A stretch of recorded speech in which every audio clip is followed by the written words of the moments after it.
Grand Design land. This is a 2022 Grand Design 310 GKR. I had some water get under or above the underbelly, as you can see, and I believe most of it's coming through the hydraulic rams. I got some rubber, I'm going to try to slow that down.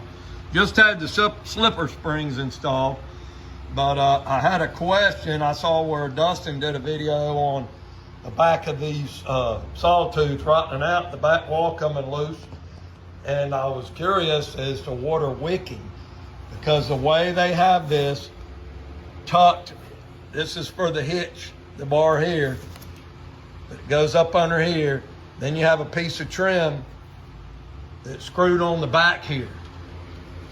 This piece of trim's got the butyl tape, putty tape, whatever you want to call it on there. You can see where it was stuck on there. You can see where the water's getting past there, because that's like road dirt, road sand, or whatever you want to call it, flaking off. So that's definitely been wet, and you can see where it rolled back in there. I don't know if centrifugal force or what. But what happens is the water rolls back off of the underbelly. That belly's tucked and then tucked over here, and that piece of trim goes on right here. What's happening to me is that water's rolling back and then wicking up this wall.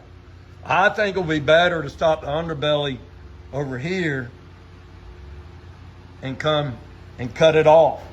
Then just let that piece of trim sit to here and maybe seal that up if you had to with something else. But I don't think that underbelly needs to be tucked under there, because if that's not sealed good and water's going to get up your wall and start darkening it. It looks like I've had some moisture wicking in this wall, but I was just curious if anybody thought that's what's rotting in some of these out from water wicking.